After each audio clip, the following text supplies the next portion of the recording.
Estamos de volta com os Pingos nos Is e vamos seguir falando sobre a vacina contra o coronavírus. Temos um convidado agora, vamos conversar com o Dr. Anthony Wong. Ele é médico, pediatra, toxicologista, está conosco aqui, vai nos trazer informações, esclarecimentos aqui. Boa noite, doutor, seja bem-vindo. Como vai? Tudo bem? Prazer falar com vocês todos. Obrigado. Doutor, uma primeira pergunta. Hoje o Ministério da Saúde anunciou a compra de doses da vacina que está sendo produzida pelo Instituto Butantan, em parceria com o laboratório chinês, que é a Coronavac. E ontem o governador de São Paulo, João Dória, falou a respeito dessa vacina e disse que entre todas as vacinas que estão sendo testadas aqui no Brasil contra o coronavírus, essa, a Coronavac, é a mais segura de todas. O senhor concorda? Bom, isso é relativo, não ter nada contra essa ou qualquer outra vacina. O interessante é, até agora, não temos a informação de nenhuma outra, das efeitos das outras vacinas, seja da Pfizer, seja da Oxford. Eles não divulgaram o seu grau de segurança. O que nós temos informações é essa vacina na China. Na realidade, eles não têm nem 70% das pessoas desenvolveram anticorpos. O grau de efeitos adversos dela está em torno de 5,37%. Se comparar com a vacina de tétano, ou mesmo a vacina de pólio ou de sarampo, a incidência de efeitos adversos é 0,05% a 0,5%. Portanto, muitas vezes menor, 100 vezes menor do que o efeito adverso dessa chinesa. Então, nós temos que esperar os efeitos para dizer qual realmente é tão seguro ou tão menos isento de efeitos adversos. O que nós sabemos é que a Oxford já teve problemas, a da Johnson também teve problemas, foi suspensa momentaneamente, e essa da chinesa, na China, teve 5,37% de efeitos adversos. Augusto. Doutor, eu acho estranha a expressão que eles usam, mais segura, menos segura. A vacina acho que tem que ser segura ou não é? Não só seguro, também ser eficaz também. Porque a água destilada é segura também, pode ser segura e não tem eficácia nenhuma. O grande problema de todas as vacinas, até o momento, não saíram os resultados da produção de anticorpos. Não, produziu anticorpos na primeira dose. A vacina chinesa é peculiar porque usa o vírus inativado, o chamado vírus morto. Nós sabemos que todas as vacinas com vírus mortos precisam de pelo menos 3 doses, e não 2 doses. A primeira dose aumenta 50%, a segunda aumenta 70% de corpos, a terceira aumenta para 90%, mas para ter eficácia duradoura, nós precisamos de uma quarta dose depois de 1 ano. Pega a vacina de polio contra da Salk, contra a poliomielite, que justamente é do vírus inativado. A mesma coisa. A vacina de sarampo, que é com vírus vivo, eu preciso de pelo menos 2 doses, mas precisa tomar uma terceira dose para ter uma eficácia acima de 99%. Então, é muito difícil, até agora, no momento nós sabemos disso, que foi dado uma única dose em 9 mil voluntários, mas mais ou menos 1/3, cerca de 1/3 ou mais, ainda não receberam a segunda dose. Quer dizer, como se pode comprovar a eficácia? Então, não apenas segurança, não tem eficácia. E a terceira, quanto tempo dura os anticorpos dessa vacina, certo? Agora, viu, Augusto, tem um dado extremamente novo agora, do John Ioannidis, que saiu ontem, falando que a mortalidade do coronavírus não é esses 7, 8, 5% que temos no Brasil. Ele fez um estudo global de mortalidade e chegou a um número assustador de 0,27% letalidade. 0,27%, ou seja, 10%, é 1/10 da mortalidade que nós temos no Brasil. Isso é global, não é só, assim, ele pegou o Brasil, pegou os Estados Unidos, a Europa. Então, uma doença com a letalidade de 0,27%, precisamos realmente experimentar vacinas que tenham duração tão pouco de experiência em seres humanos. Nós sabemos que as vacinas levam em torno de 15 a 18 anos, em média, para serem garantidos como eficazes. O HIV até hoje não tem, o Ebola levou mais de 5 anos, a cachumba levou 4 anos e sarampo levou mais de 8 anos. Então, a pergunta é importante vacinar todas essas pessoas com vacina que ainda está em fase de experimentação? Nós sabemos que tem 7 métodos diferentes de produzir a vacina. E qual que é mais eficaz? A Oxford usa um método, a chinesa outro jeito, outro método, a Pfizer outro método e a Johnson usa outro método. Se eu vacinar com uma vacina e a outra mostrar melhor, eu tenho o direito de tomar outra vacina, que é método diferente. Pode ser que eu tenha mais problemas. Augusto, mais uma pergunta. E as pessoas que tiveram doença podem ser vacinadas? A vacina de dengue mostrou que não. A vacina de gripe suína foi pior a vacina que a doença. Essas respostas ainda não tem nesse espaço de tempo. Guilherme Fiuza, mais uma pergunta, Fiuza. Doutor Anthony Wong, em relação, então, aos ciclos, né? Qual foi o ciclo mais rápido não tô que ouvindo. o senhor já viu, que o senhor tem conhecimento? Não estou ouvindo, não estou Fiuza, ouvindo. vou pedir para... o doutor ainda não está ouvindo o Fiuza. A mim, o senhor ouve, doutor? O senhor consegue me ouvir? Perfeito. Então deixa eu fazer outra Você pergunta. Agora o Fiuza voltou, o pessoal disse que o Fiuza agora já pode ser ouvido. Tenta de novo, Fiuza, por favor. O senhor me ouve, doutor Wong? Não estou ouvindo. Não, ainda não. Deixa eu fazer a próxima pergunta, então. Daqui a pouquinho a gente passa para o Fiuza fazer a pergunta. O senhor disse agora, doutor, que a vacina usa um vírus inativo, né? O inativado, né? O senhor sabe dizer o termo melhor do que nós aqui. E que para isso seria necessária, então, uma terceira e até uma quarta dose, mas no caso dessa vacina só foram anunciadas, de acordo com o que foi anunciado, serão apenas 2 doses. Qual foi a explicação para isso? Houve alguma explicação para o fato de haver apenas 2 doses, de serem previstas apenas 2 doses? Não, realmente não teve nenhuma explicação. Eu acho que foi a única explicação que eu consigo imaginar é pressa.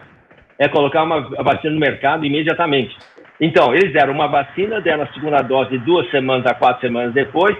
Eles estão ainda avaliando o nível de anticorpos criados pelas 2 doses, daqueles que tomaram 2 doses, porque muitos não tomaram a segunda dose ainda.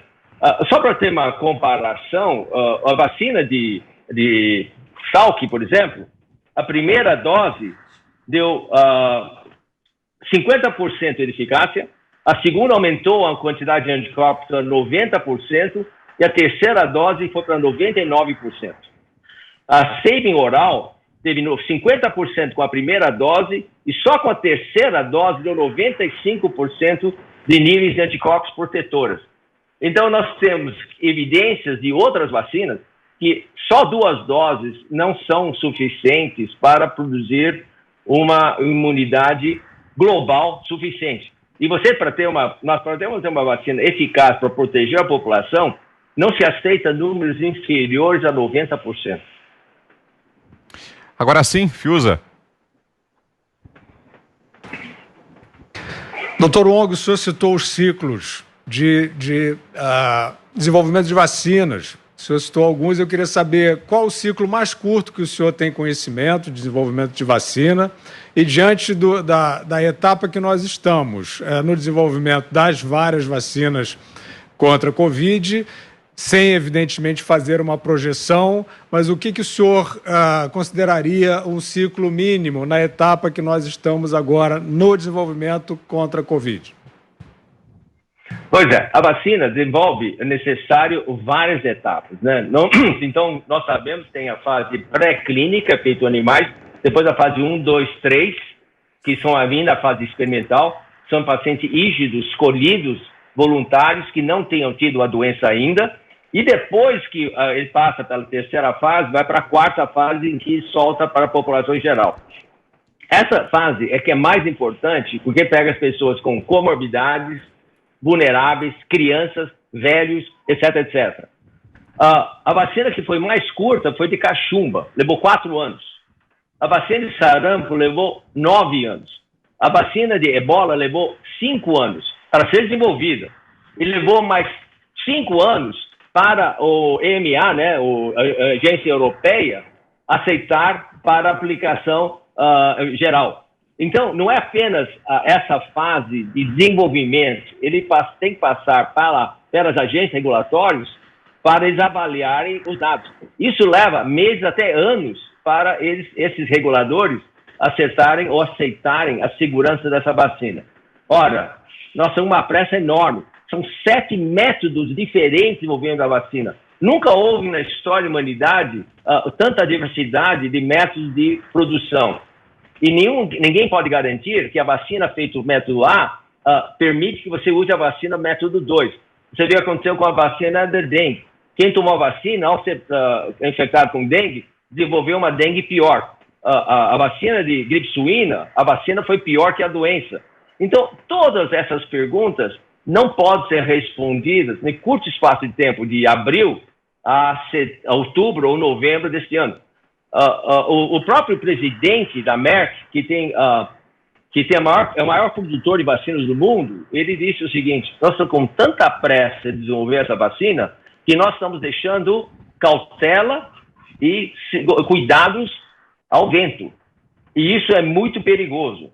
Outro perigo é as pessoas acreditarem nessa vacina e acham que está protegendo quando não está, e certamente não está pelos números de a porcentagem de pessoas com anticorpos, com uma primeira e segunda dose, quem tem coragem de tomar a terceira dose ainda, tá certo? E aí pensa que está imune e vai sair e realmente não está imune, ou até pior ainda, pode estar mal imune e pegar uma doença pior. Aliás, é isso que aconteceu com a vacina da poliomielite oral. Depois que vacinou todo mundo, descobriram agora que a vacina da poliomielite oral causou uma poliomielite pós-vacinal que era mais virulenta que o vírus da polio. E atinge em 4 em cada milhão de doses. 4 em cada milhão de doses. Quer dizer, são coisas que precisam ser resolvidas e bem analisadas antes de vacinar 7 bilhões e 800 milhões de pessoas desse planeta. Ana Paula, sua pergunta, Ana. Doutor, eu vi uma recente entrevista onde o senhor disse que o coronavírus deveria ser tratado como uma doença respiratória como outras.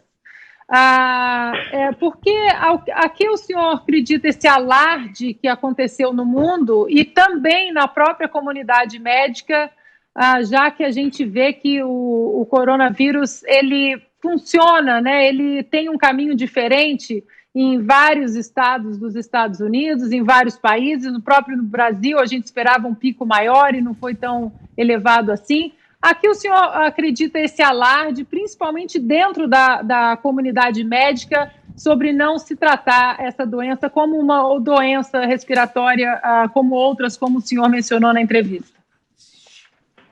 Eu acho, Ana Paula, realmente essa pergunta é intrigante e até hoje eu me pergunto sempre por que esse vírus tomou essa relevância tão drástica que levou. Porque nós sabemos que o coronavírus é um vírus respiratório. Só para ter com medida de comparação, o SARS, por exemplo, que apareceu em 2003, é um vírus mais virulento, mais mortal que esse que nós temos hoje. E ninguém ficou assim com essa preocupação de fechar as economias. O que eu posso dizer, talvez, é que a atitude da China em janeiro para fechar totalmente uma província, isso causou um certo temor. E aí nós temos aquela medida e orientação da Organização Mundial de Saúde que só alimentou mais ainda esse medo. E aí, antes que os cientistas mais sérios pudessem colocar uma avaliação mais apropriada da dimensão e perigo desse vírus, aí o alarme, o medo e a paranoia tomou conta junto com a pandemia. Acho que a Organização Mundial de Saúde tem muita culpa nisso, de ter superdimensionado o problema. Você lembra que ele fala assim, stay at home, fique em casa. E depois de alguns meses, nós verificamos que quem ficou em casa teve mais risco de mortalidade. Um trabalho foi publicado o mês passado, mostrou que a mortalidade em pessoas que não ficaram em casa era 0,45%, enquanto a mortalidade das pessoas que ficaram fechadas foi de 38%. E, então ficou muito claro, aliás, nesse trabalho de John Ioannidis, publicado anteontem, mostrou claro isso, que as pessoas morreram e ficaram mais doentadas quem ficaram dentro de casa, nos asilos de velhinhos, nos hospitais, ou então as pessoas que ficaram trancafiadas durante o inverno. E isso, não sei, acho que a mídia, de alguma maneira, ajudou a insuflar isso e fez com que as pessoas ficassem com medo. As pessoas que eu conheço que pegaram o vírus, a maioria deles, as pessoas abaixo de 70 anos, realmente a mortalidade é muito baixa. O John Ioannidis publicou isso ontem, que a mortalidade de pessoas com menos de 70 anos foi de 0,05%. 0,05%. Ou seja, a mortalidade foi 5 em 10 mil pessoas infectadas. Ana Paula, me explica, se esse número é verdadeiro e pegou de dados do mundo inteiro, e é um excelente professor da Universidade de Stanford, eu não sei o que aconteceu. Vocês da mídia que devem explicar, podem saber melhor por que essa outra mídia que está levando a susto a todo mundo causou essa destruição jamais vista na economia mundial, desespero e desesperança, as pessoas ficando dentro de casa. Eu realmente fico sem explicação. Doutor, e o senhor apontou aqui uma série de lacunas no processo produtivo dessa vacina, a vacina chinesa contra a Covid-19. A minha dúvida é, essas lacunas existem também no processo produtivo das outras vacinas ou apenas no caso da Coronavac? Não, de todas as vacinas. Isso é geral. É por causa disso que tem acho que tem uma grande diferença. As vacinas feitas na China, nos Estados Unidos, na Inglaterra, na Alemanha, etc., passam por um crivo histórico, que nós sabemos que o FDA, o EMA e o Japão também são extremamente rigorosos. O que não temos da mesma coisa com a China e com a Rússia, por exemplo, que as suas agentes regulatórios são um pouquinho menos rigorosos. Oxalá a Anvisa copie essa rigor também com o americano e não ceda a pressão política para soltar essa vacina antes do tempo. Então, você vê que a Oxford, quando teve 2 casos, imediatamente suspendeu e agora voltou. A Johnson & Johnson até agora não liberou ainda a retomada de voluntários. Então, eu acho que essa cautela e esse medo perduram em todos, mas todos estão com pressa. Você vê que muitos deles já estão produzindo a vacina em milhões e milhões de doses sem ter terminado a primeira injeção, a primeira aplicação em voluntários. Isso é falta de cautela, inclusive, desses outros fabricantes e outras indústrias farmacêuticas. É preocupante, é muito preocupante que parece que estão colocando alguma coisa antes da saúde e segurança de nós, pessoas que receberiam a vacina. Fiuza. Dr. Wong, o senhor mencionou que, por exemplo, a vacina para a gripe suína se tornou pior do que a própria enfermidade. O senhor podia explicar esse acontecimento e o que aconteceu, o que sucedeu depois com essa vacina, com a adoção dessa vacina? Bom, nós sabemos que a gripe suína é um vírus da influenza H1N1, certo? Que ocorreu em 2011, 2012, por aí, e que atingia principalmente crianças e mulheres grávidas, né? Foi essa a população mais suscetível às doenças.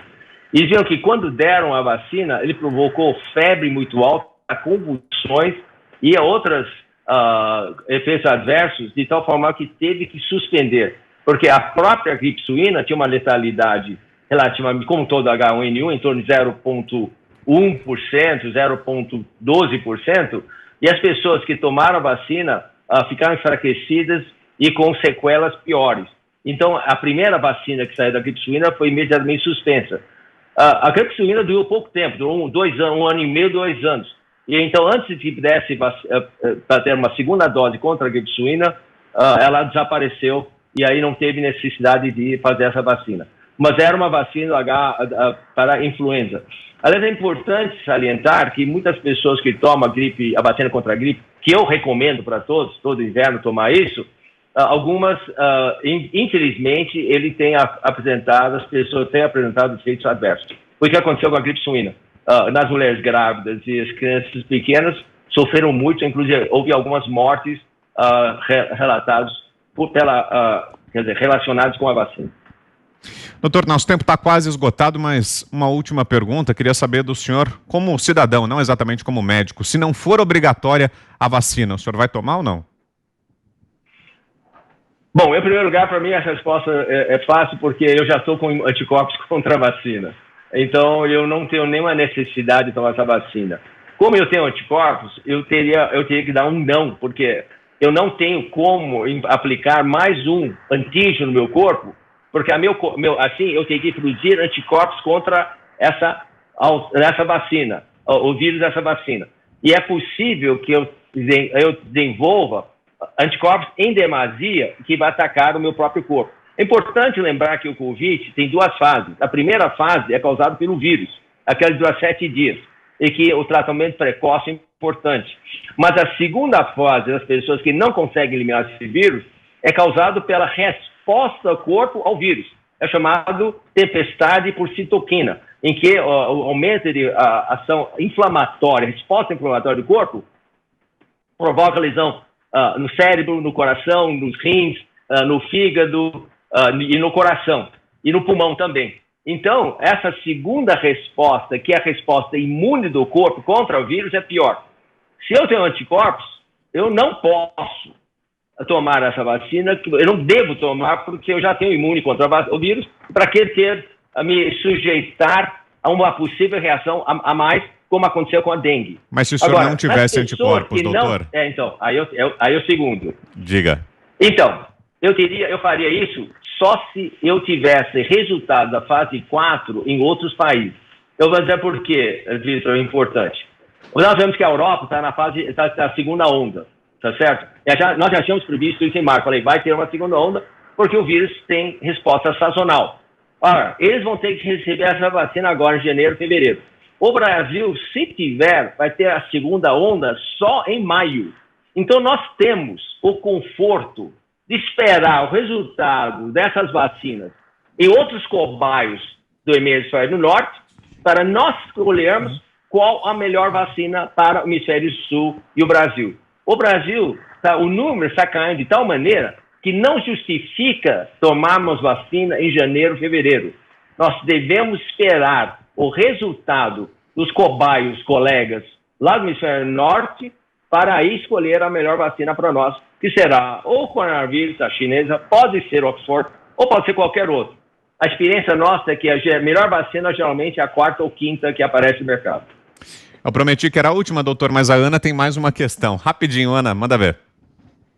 Doutor, é baseado na sua resposta, né, que o senhor já tem anticorpos. Nesse caso, então, se uma vacina fosse obrigatória, ela poderia ser prejudicial para aquelas pessoas que tiveram a Covid, mas que foram assintomáticas e não sabem que tiveram a doença.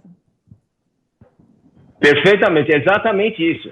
Essa é a grande questão, porque a fase 3 foi dada para voluntários sadios que não tiveram a doença, e eles vão agora se expor pela comunidade para ver se eles vão pegar a doença ou não, tá certo? Então, não foi aplicado em quem já teve vacina. Como eu disse, a vacina da dengue e da poliomielite são exemplos que não devem fazer essa vacina. Agora, tem mais uma coisa. Tem tantas pessoas assintomáticas e oligossintomáticas que já têm anticorpos. Então, nós temos que testar primeiro a pessoa para saber se ele tem anticorpos para depois aplicar a vacina. Aliás, isso é feito com as outras vacinas. Ana Paula, não sei se você já teve aquele pré-natal, mas você lembra, se tiver Natal, você tem que fazer os anticorpos primeiro para saber se você teve rubéola, cachumba, sarampo e hepatite. Se você não teve, você ia tomar a vacina antes de ficar grávida. Isso é feito em todo mundo. Agora, nessa doença, é a mesma coisa. Nós temos que fazer a sorologia para ter certezas que a pessoa não tem anticorpos. Aí, nessas pessoas, podem ser, de alguma forma, tomar uma vacina segura, eficaz e duradoura. Muito bem, quero agradecer muito aqui ao Dr. Anthony Wong, médico, toxicologista, pediatra. Doutor, foi muito esclarecedora, muito rica a nossa conversa. Desde já, deixo o convite aqui para que o senhor volte ao programa. São muitas as questões, muitas dúvidas que vão surgindo enquanto o senhor fala. O senhor é sempre muito esclarecedor, muito didático e a gente vai se debruçando sobre o assunto e criando interesse e as dúvidas vão surgindo. Então, deixo aqui já o convite para que o senhor volte aqui a conversar conosco. Muito obrigado, boa noite. Eu agradeço a oportunidade, mas lembra, eu não sou contra vacinas, mas sou a favor de vacinas seguras e eficazes. Excelente. Obrigado, doutor. Um abraço. Obrigado mais uma vez. Diga, Augusto. A audiência subiu até mais ainda, né? Temos tido audiências extraordinárias, índices extraordinários. O que disse o doutor, ele poderia ter falado antes até da nossa conversa, porque é desmoralizante para essa turma que está discutindo, né? Tem que ser obrigatório, tem que ser, olha aí. Eles não têm que ouvir a ciência. Está dando números aí, dados absolutamente indispensáveis, né, para essa discussão. E o pessoal fica aí baixando regras, né, sem saber o que falam, o que dizem. É Muito isso, obrigado. né, doutor? É isso aí. Muito obrigado. Valeu, doutor. Obrigado. Perfeito, doutor Antônio Wong. Obrigado pela entrevista. Agora são 6 horas e 56 minutos.